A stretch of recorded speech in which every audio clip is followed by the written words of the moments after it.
الحمد لله أستعينه وأستغفره ونعوذ بالله من شرور أنفسنا ومن سيئات أعمالنا من يهده الله فلا مضل له ومن يضلل فلا هادي له ونشهد أن لا إله إلا الله وحده لا شريك له ونشهد أن سيدنا وسندنا وحبيب طبيب ربنا ومولانا محمد صلى الله عليه وعلى آله وأصحابه وبارك وسلم أما بعد فأعوذ بالله من الشيطان الرجيم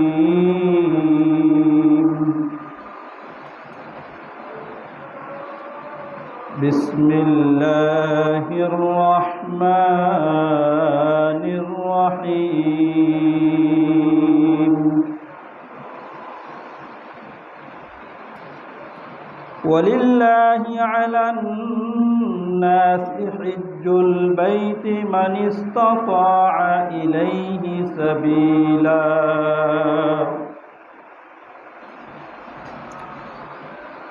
قال رسول الله صلى الله عليه وسلم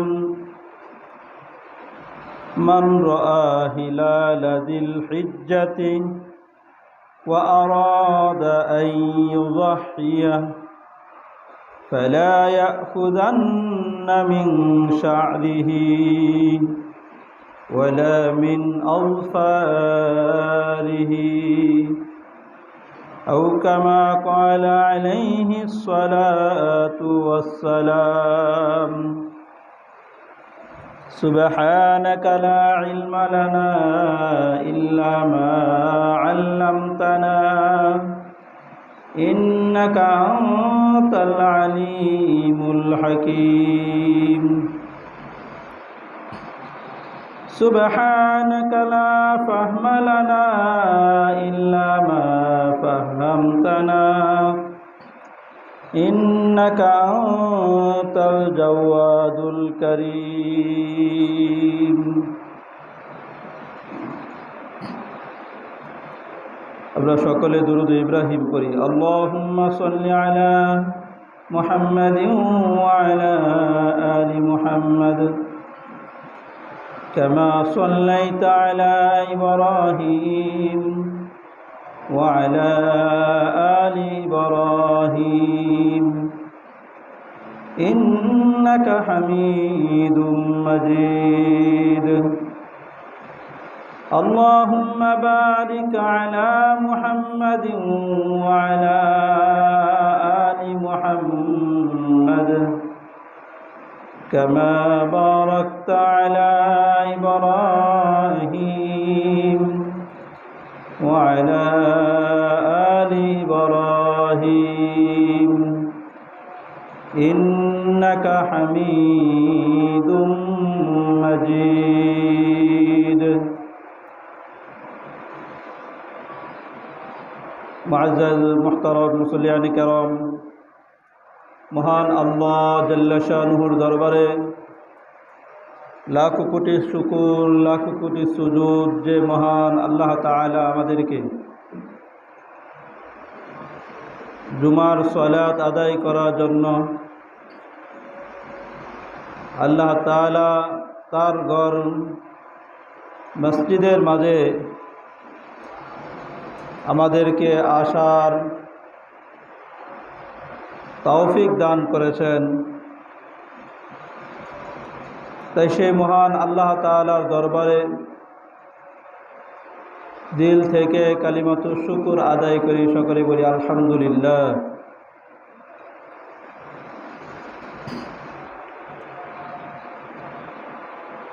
আরবি যে মাস চলতেছে সেই মাসের নাম হলো জিলকদ। এই মাসের শেষ জুমা এটাই। তারপরে যে মাসটি আসতেছে সেই মাসটির নাম হলো জিলহজ। সেই জিলহজ মাসে আমাদের কিছু আমল আছে, সে আমলগুলি নিয়েই কিছুটা আলোচনা করার চেষ্টা করব ইনশাআল্লাহ।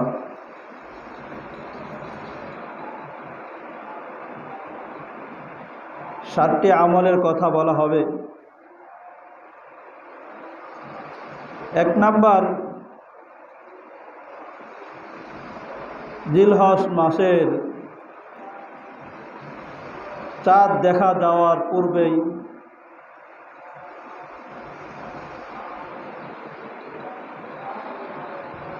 চুল, নখ, মুছ এগুলাকে কেটে ফেলা। তারপর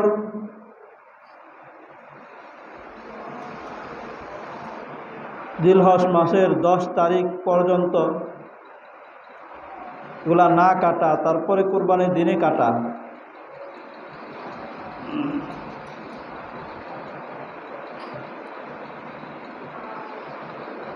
উম্মে সালামা রাদিয়াল্লাহু তাআলা আনহা থেকে বর্ণিত, তিনি রাসূলুল্লাহ সাল্লাল্লাহু আলাইহি ওয়াসাল্লাম থেকে বর্ণনা করেন,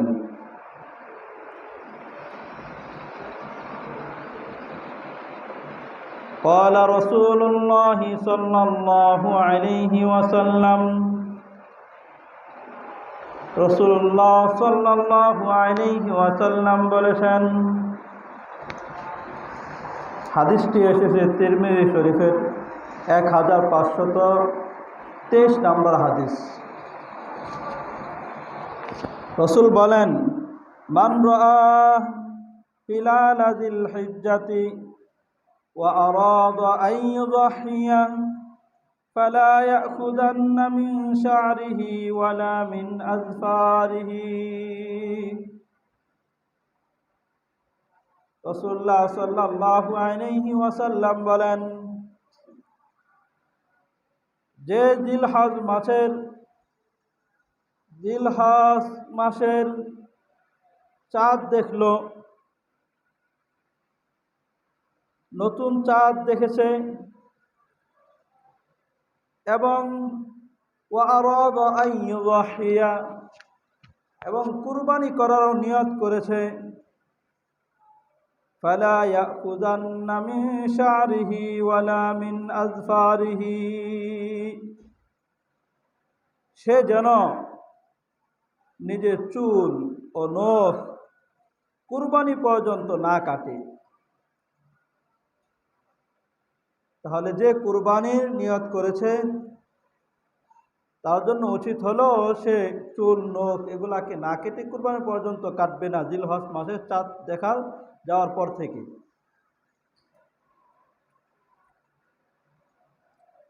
দুই নাম্বার আরেকটি হাদিস সহিহ মুসলিমের মধ্যে এসেছে, 1977 নম্বর হাদিস।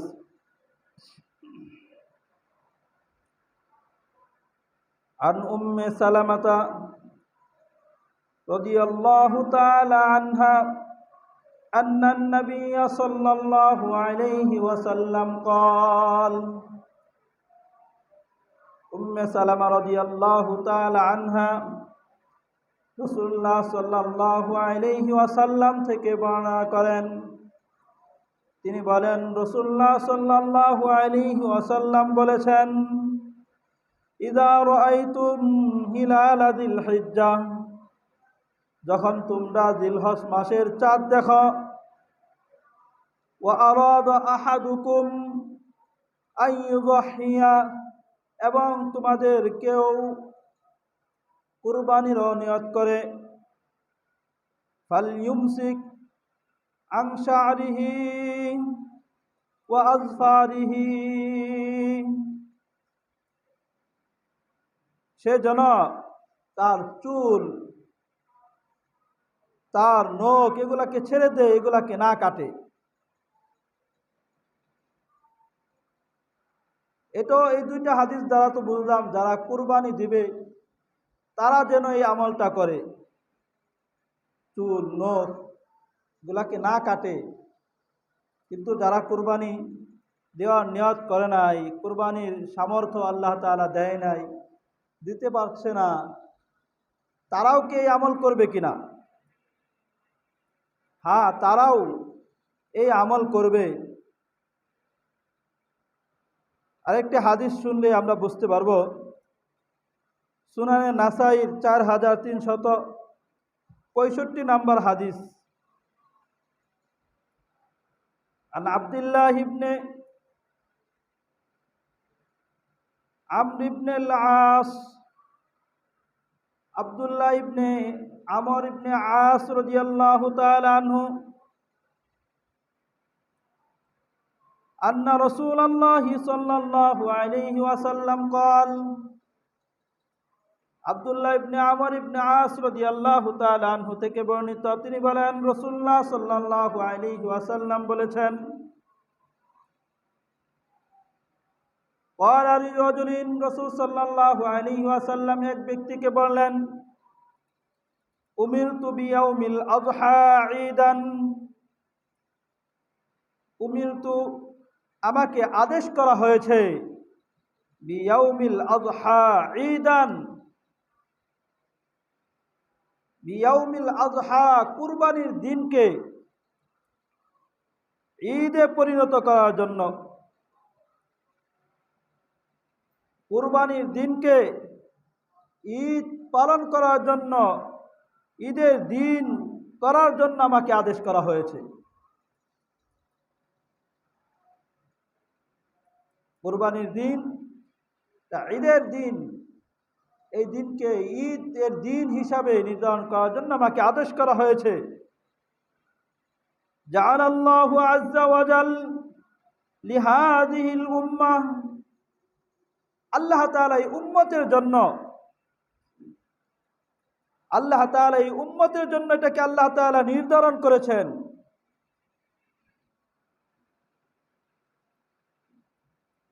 তখন ওই লোকটা, ক্বালা রাজুলু, যে লোকটাকে রাসূলুল্লাহ সাল্লাল্লাহু আলাইহি সাল্লাম বলতেছিলেন, ওই লোকটি বলল, আরাআইতা ইল্লাম আজিদিল, আরাআইতা ইল্লাম আজিদ ইল্লা মানিহা উনসা, হে আল্লাহ রাসূল, আমার যদি মানিহা ছাড়া আর কিছুই না থাকে, মানিহা মানি আরবে এটা প্রচলন ছিল, একজন লোকের দুধ পান করার জন্য, দুধ খাওয়ার জন্য উট আছে, অন্য ভাইয়ের সে দুধ খাওয়ার জন্য এরকম কোনো ব্যবস্থা নাই, তাহলে তাকে উট বেড়া তাকে দিয়ে দিত, তুমি এটাকে লালন পালন করবে আর দুধ খাবে। শুধু দুধ খাওয়ার জন্যই তাকে দেওয়া হতো। রাসূলুল্লাহ সাল্লাল্লাহু আলাইহি ওয়াসাল্লাম কে ওই লোকটা জিজ্ঞাসা করলেন, আমাকে একজন নর উট পশু দুধ পান করার জন্য, অন্যের দান করা পশু ব্যতীত আমার তো আর কিছু নাই, অন্যে আমাকে একটা দুধ পান করার জন্য পশু দিয়েছে, সেটা ব্যতীত আমার তো আর কিছুই নাই। আফা উযাহিয়া বিহা, অন্য আমাকে দিয়েছে, অন্যের দেওয়া পশু, ওটার মালিকানা আমার না, ওটা দ্বারা কি আমি কুরবানি করব? বলেন তো দেখি, অন্যের পশু দ্বারা কি কেউ কুরবানি করতে পারবে? কেউ করতে পারবে না, কারণ সেটার তো সে মালিকই নাই। কুরবানি করতে হলে নিজে পশু ক্রয় করে, নিজের টাকা দ্বারা ক্রয় করে, ওটা দ্বারাই ক্রয় করে, ওটা দ্বারাই কুরবানি করতে হবে।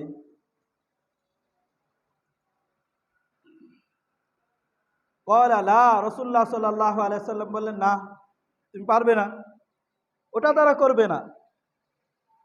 অন্যের দুধ পান করার জন্য পশু দান করা পশু, এটা দ্বারা তুমি কুরবানি করবে না। ওয়ালাকিন, কিন্তু, ওয়ালাকিন্না তাখুযু মিন শা'রিকা, তুমি তোমার চুলকে তুমি তোমার চুলকে ওই দিন কর্তন করো, কাটো। ওয়া তুকাল্লিমু আযফারাকা, তুমি তোমার নখকে কাটো। ওয়া নাকুসু শারিবাকা, তুমি তোমার মুছকে কাটো। ওয়া তাহলিকু আনিতাকা, আনিতাকা, এবং তোমার নাভির নিচের পশম সেগুলাকে পরিষ্কার করো। ফাযালিকা তামামু উযহিয়াতিকা, এটাই তোমার জন্য কুরবানির পূর্ণতা। ইনদাল্লাহি আযজা ওয়াজাল, এটাই হবে আল্লাহ তাআলার নিকট তোমার কুরবানির পূর্ণতা। অর্থাৎ তোমার কুরবানি করার মতো সামর্থ্য নাই, দিতে পারছো না, কিন্তু তুমি এই আমলটা করো। সেই কুরবানির দিন জিলহজের চাঁদ দেখা যাওয়ার পরে তুমি তোমার চুল, নখ এগুলাকে কাটো, না কেটে সেই কুরবানির দিন কাটো, তাহলে আল্লাহ তাআলা তোমাকে এটার দ্বারাই কুরবানির পূর্ণতা দান করবেন। এগুলার মাধ্যমে আল্লাহ তাআলা তোমাকে কুরবানির সওয়াব আল্লাহ তাআলা দিবেন। সুবহানাল্লাহ।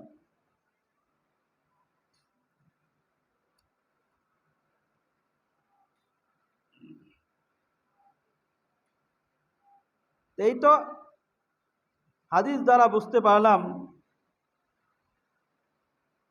যারা কুরবানি দিবে তারাও এটার উপর আমল করতে পারে, যারা দিবে না তারাও কুরবানির আগ পর্যন্ত চুল নখ কাটা থেকে বিরত থাকবে, কুরবানির দিন কাটবে। দ্বিতীয় আরেকটা বিষয় লক্ষণীয়, এটা তো হলো যারা বড় তারা এইগুলো আমল করলো। ছোট বাচ্চা যারা আছে তাদেরও এই দিনগুলাতে চুল নখ না কাটা, না কেটে দেওয়া, তাদেরকেও পরবর্তীতে কেটে দেওয়া, কুরবানির দিনে কেটে দেওয়া। ওয়ালিদ ইবনে মুসলিম বলেন, আমি মুহাম্মদ বিন আজলানকে জিলহজের দশকে চুল কাটা সম্পর্কে জিজ্ঞাসা করলাম। তখন তিনি বললেন, আমাকে নাফে রহমতুল্লাহি আলাইহি বলেন, আন্না ইবনা উমর মাররা বি ইমরাতিন, ইবনে উমর, উমর রাদিয়াল্লাহু তাআলা আনহু এর ছেলে, তিনি এক নারীর পাশ দিয়ে অতিক্রম করলেন, একজন মহিলার পাশ দিয়ে যাচ্ছিলেন, অতিক্রম করছিলেন। তাখুযু মিন শা'রি ইবনাহা ফি আইয়ামিল আশরি, ওই মহিলা তার ছেলের ওই আইয়ামে আশার, অর্থাৎ জিলহজ মাসের প্রথম দশকের মাঝেই সে তার সন্তানের চুল কেটে দিয়েছিল। চুল কেটে দিচ্ছে, এটা দেখলেন কে? ইবনে ওমর দেখলেন। উমর রাদিয়াল্লাহু তাআলা আনহু এর ছেলে। তখন তিনি বললেন, ফাকালা, তিনি বললেন,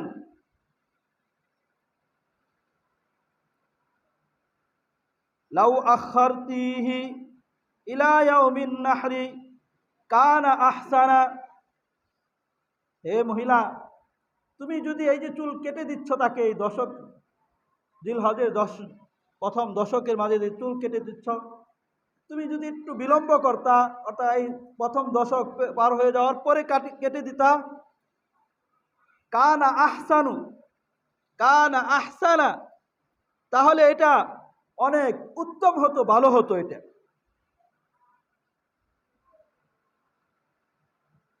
তাহলে বড়ই ভালো কাজ হতো এটা। তাহলে এটা দ্বারাও আমরা বুঝতে পারলাম, যেরকম ভাবে যে কুরবানি দিবে সেও এই 10 দিনের বাদে 10 দিন যাতে করে নখ চুল না কাটে, যে দিবে না সেও যেন না কাটে, তেমনি ভাবে ছোট বাচ্চাদেরকেও যাতে না কেটে দেয়।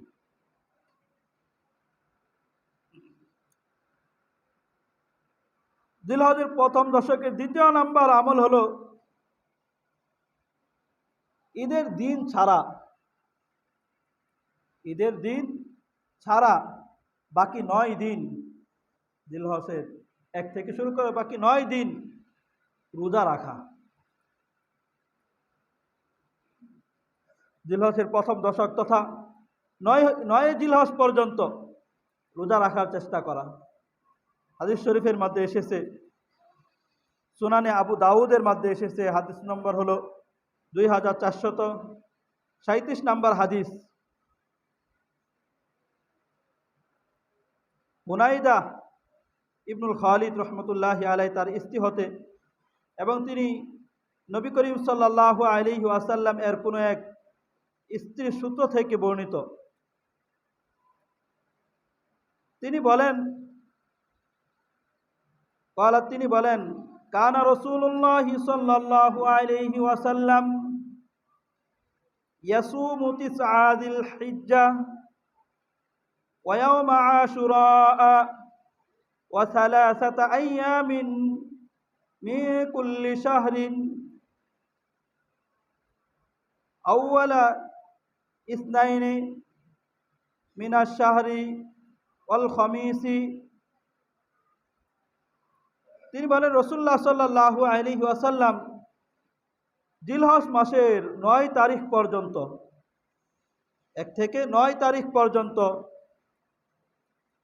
আশুরার দিন, মুহররমের 10 তারিখে, এবং প্রত্যেক মাসে 3 দিন, এবং মাসের প্রথম সোমবার ও বৃহস্পতিবার রোজা রাখতেন। রাসূল সাল্লাল্লাহু আলাইহি ওয়াসাল্লাম জিলহজ মাসের প্রথম 9 দিন এবং প্রত্যেক মাসে 3 দিন, 13, 14, 15 তারিখ, এবং এইভাবে মাসের প্রথম যে সোমবার আছে এবং বৃহস্পতিবার রোজা রাখতেন। এ তো ছিল রাসূলুল্লাহ সাল্লাল্লাহু আলাইহি ওয়াসাল্লামের আমল। জিলহজ মাসের প্রথম 9 দিন কি রাখতেন? রোজা রাখতেন। কি রাখতেন? রোজা রাখতেন।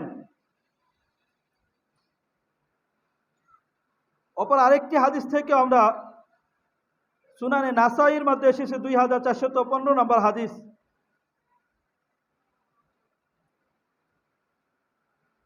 রাসূল সাল্লাল্লাহু আলাইহি ওয়াসাল্লাম সামা ইয়াউমা আশুরা, রাসূল সাল্লাল্লাহু আলাইহি ওয়াসাল্লাম আশুরার মুহররমের 10 তারিখে রোজা রাখতেন। ওয়াল আশরা, এবং জিলহজ মাসের প্রথম দশক অর্থাৎ 9 তারিখ পর্যন্ত রোজা রাখতেন। ওয়া সালাসাতা আইয়ামিন মিন কুল্লি শাহরিন, এবং প্রত্যেক মাসে 3 দিন রোজা রাখতেন। ওয়া রাকাআতাইনি আরবাআ ওয়াদাতি, এবং 2 রাকাত সুন্নত নামাজ, ফজরের আগে 2 রাকাত সুন্নত নামাজ রাসূল সাল্লাল্লাহু আলাইহি ওয়াসাল্লাম পড়তেন। এটা হলো যে রাসূল সাল্লাল্লাহু আলাইহি ওয়াসাল্লাম আরবাআ লাম ইয়াকুন ইয়াদউহুন্না, নবী সাল্লাল্লাহু আলাইহি ওয়াসাল্লাম 4টি কাজ রাসূল সাল্লাল্লাহু আলাইহি ওয়াসাল্লাম কখনো ছাড়তেন না। কয়টি কাজ? 4টি কাজ রাসূল সাল্লাল্লাহু আলাইহি ওয়াসাল্লাম কখনো ছাড়তেন না। 1 নম্বর হলো আশুরার মুহররমের 10 তারিখে রোজাকে ছাড়তেন না। জিলহজের প্রথম 9 দিন রোজা রাখাকে ছাড়তেন না। এমনিভাবে প্রত্যেক মাসের 3 দিন রোজা রাখাকে ছাড়তেন না। এমনিভাবে ফজরের নামাজের পূর্বের 2 রাকাত সুন্নতকে রাসূল সাল্লাল্লাহু আলাইহি ওয়াসাল্লাম ছাড়তেন না। এই 4টি আমল রাসূল সাল্লাল্লাহু আলাইহি ওয়াসাল্লাম গুরুত্বের সাথে করতেন। তাহলে এর দ্বারা দ্বিতীয় আরেকটা আমল রাসূল সাল্লাল্লাহু আলাইহি ওয়াসাল্লাম থেকে আমরা পেলাম, সেটা হলো যে জিলহজ মাস সে প্রথম 9 দিন রোজা রাখা। 3 নম্বর আরেকটি আমল হলো, বিশেষ করে 9 দিন তো লাগাতার রাখবই যারা পারি, তারপরেও যদি না পারি বিশেষ করে 9 জিলহজ, জিলহজের মাসের 9 তারিখ, সেই তারিখে রোজা রাখা। অনেকে আরবের সাথে মিল দেখে 9 জিলহজ, আরবে যেই দিন আরাফার দিন থাকে সেই দিন রোজা রাখে। না, এইভাবে না। আমাদের দেশে যেই দিন 9 জিলহজ হবে সেই দিন রোজা রাখলেই হবে, সেই দিন রাখবো। আরবে যেই দিন 9 জিলহজ আমাদের একদিন আগে হবে, তাদের অনুযায়ী নয়, আমাদের দেশে যেই দিন 9 জিলহজ হবে সেই দিন রোজা রাখবো।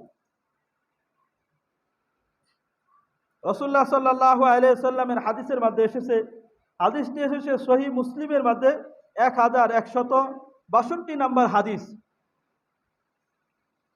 قال رسول الله صلى الله عليه وسلم صيام يوم عرفة أحتسب على الله أن يكفر السنة التي قبله والسنة التي بعده।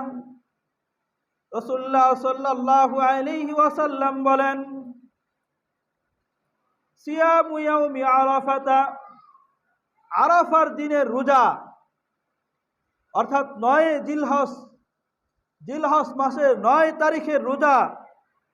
আহতাসিবু আলাল্লাহ, আমি আল্লাহ তাআলার কাছে আশাবাদী, আমি আল্লাহ তাআলার কাছে আশাবাদী ধারণা রাখি, এই রোজার বিনিময়ে 9 জিলহজ মাসের 9 তারিখের রোজার বিনিময়ে আল্লাহ তাআলা আইয়ুকাফিরাস সানাতাল্লাতী ক্বাবলা ওয়াস সানাতাল্লাতী বাদা, আল্লাহ তাআলা 9 জিলহজ মাসের 9 তারিখের বিনিময়ে পূর্বের এবং পরবর্তী, আগের এবং পিছনের 1 বছরের গুনাহকে আল্লাহ তাআলা মাফ করে দিবেন। সুবহানাল্লাহ।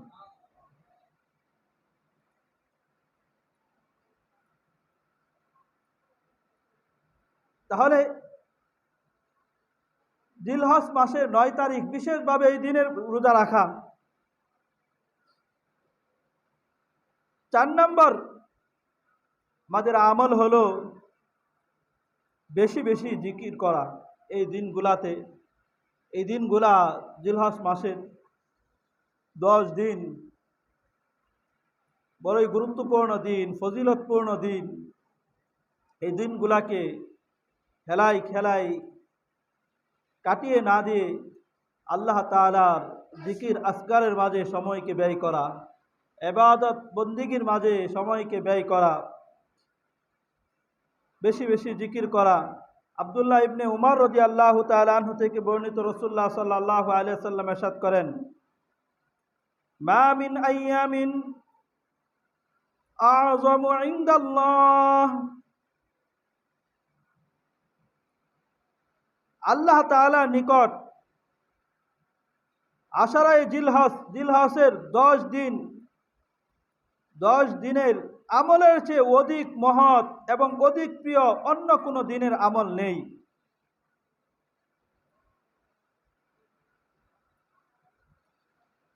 সুতরাং এই দিনগুলোতে ওয়ালা আহাব্বু ইলাইহিল আমালু ফীহিন্না ফি হাযিল আইয়ামিল আশর, ওয়ালা, যে আল্লাহ তাআলার নিকট এই দিনগুলোর, এই 10 দিনের আমলের চেয়ে অধিক প্রিয় অন্য দিনের আমল নয়। অর্থাৎ অন্য দিনের চাইতে এই দিনের আমল আল্লাহ তাআলার কাছে অধিক প্রিয়। তাহলে কি, ফাআকসিরু ফীহিন্না মিনাত তাহলিল, ফাআকসিরু ফীহিন্না মিনাত তাহলিল, সুতরাং তোমরা এই দিনগুলোতে ফীহিন্না তাহলিল, বেশি বেশি লা ইলাহা ইল্লাল্লাহ, লা ইলাহা ইল্লাল্লাহ পড়তে থাকো। ওয়াত তাকবীর, এবং আল্লাহু আকবার বেশি বেশি পড়তে থাকো। ওয়াত তাহমিদ, এবং আলহামদুলিল্লাহ বেশি বেশি পড়তে থাকো। তাহলে এই দিনগুলার আমল অন্য দিনগুলার আমলের চেয়ে বেশি ফজিলতপূর্ণ। তাহলে কি করো, বেশি বেশি ফাআকসিরু ফীহিন্না তাহলিল, বেশি বেশি লা ইলাহা ইল্লাল্লাহ পড়েন না সকলে, লা ইলাহা ইল্লাল্লাহ, লা ইলাহা ইল্লাল্লাহ, সকলে বলি লা ইলাহা ইল্লাল্লাহ। আর কি, আল্লাহু আকবার, সকলে বলেন আল্লাহু আকবার, আল্লাহু আকবার। আর কি, আলহামদুলিল্লাহ, আলহামদুলিল্লাহ, বেশি বেশি এগুলা পড়তে থাকা।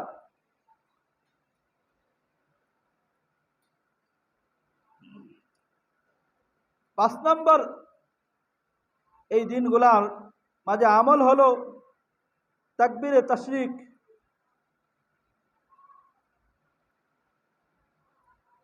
তাকবীরে তাশরিক তাকবীরে তাশরিক হলো জিলহজ মাসের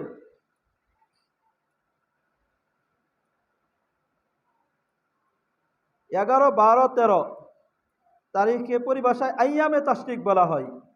11, 12, 13 জিলহজ মাসের 11, 12, 13 আইয়ামে তাশরিক।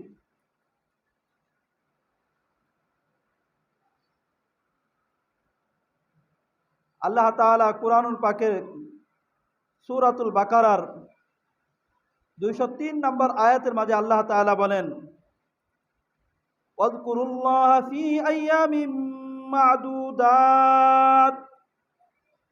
ওয়াযকুরুল্লাহ, তোমরা আল্লাহ তাআলার জিকির করো, ফি আইয়ামিম মা'দুদাত, নির্দিষ্ট দিনগুলাতে আল্লাহ তাআলার জিকির করো। ইবনে আব্বাস রাদিয়াল্লাহু তাআলা আনহু বলেন, এখানে আইয়ামিম মা'দুদাত নির্দিষ্ট দিন, এর দ্বারা উদ্দেশ্য হলো আইয়ামে তাশরিক।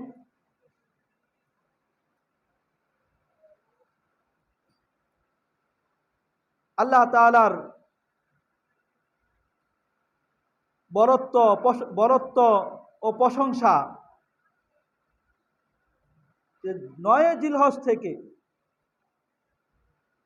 13 জিলহজ পর্যন্ত, 9 জিলহজের ফজর থেকে, জিলহজ মাসের 9 তারিখের ফজর থেকে 13 তারিখের আসর পর্যন্ত মোট 23 ওয়াক্তের নামাজের পর, মোট 23 ওয়াক্ত নামাজের পর, ফরজ নামাজের পরে যে তাকবীর আছে, আল্লাহু আকবার, আল্লাহু আকবার, লা ইলাহা ইল্লাল্লাহু, আল্লাহু আকবার, আল্লাহু আকবার, ওয়ালিল্লাহিল হামদ, এটা পড়া 9 জিলহজের ফজর থেকে শুরু করে 13 জিলহজ আসর পর্যন্ত পুরুষরাও পড়বে, মহিলারাও পড়বে। পুরুষরা উচ্চ আওয়াজে পড়বে, মহিলারা নিম্ন আওয়াজে পড়বে। এমনকি নামাজ কাজা হয়ে গেছে, সময় মতো নামাজ আদায় করতে পারে নাই, তারপরে ওই কাজা নামাজটা যদি আইয়ামে তাশরিকের মাঝেই পড়ে, এই দিনগুলাতেই আদায় করে, তাহলে ওই কাজা নামাজের পরেও এই তাকবীরগুলা পড়তে হবে।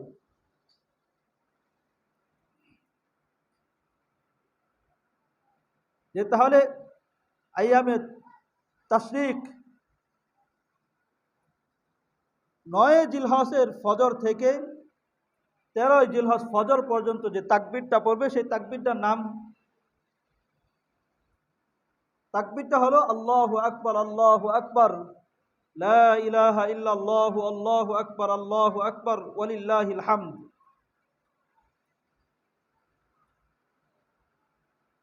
এই তো হলো যে আমাদের 5 নাম্বার তাকবীরে তাশরিক।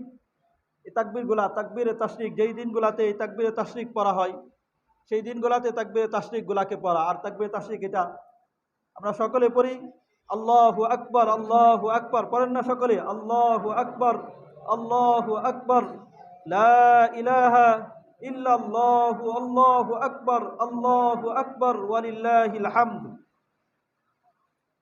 6 নাম্বার আমল হলো জিলহজ মাসের প্রথম দশকের মাঝে যে 6 নাম্বার আমল, সেটা হলো কুরবানি করা।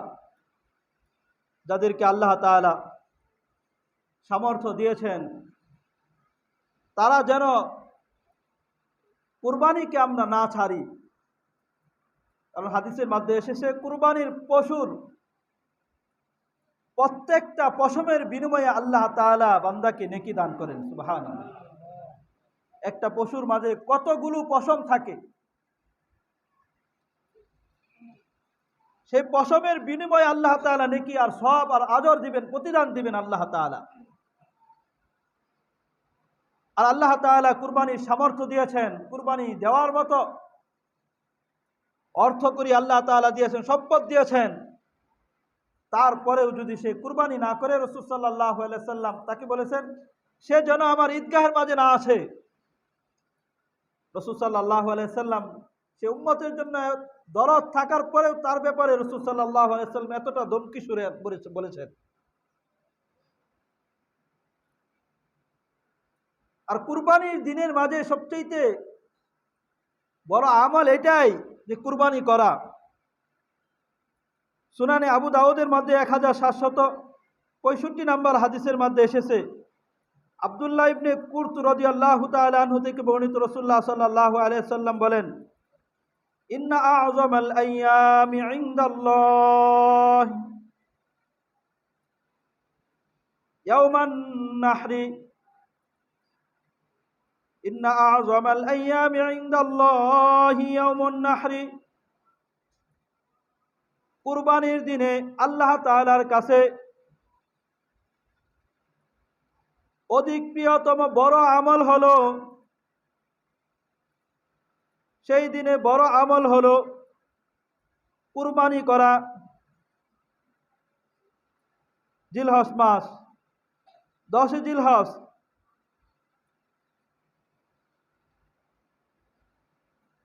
নিশ্চয় আল্লাহ তাআলার কাছে সবচেয়ে শ্রেষ্ঠ দিন ইয়াউমুন নাহার 10 জিলহজ।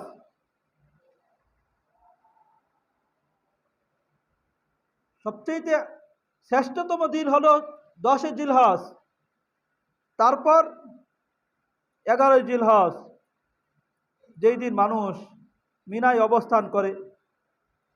তাহলে আল্লাহ তাআলার কাছে শ্রেষ্ঠতম দিন সমূহের মধ্যে শ্রেষ্ঠতম দিন হলো কুরবানির দিন। আর ওই কুরবানির দিনে আমল, শ্রেষ্ঠতম আমল হলো ইহরাকুদ্দম, রক্ত প্রবাহিত করা, কুরবানি দেওয়া, কুরবানির পশুকে জবাই করা।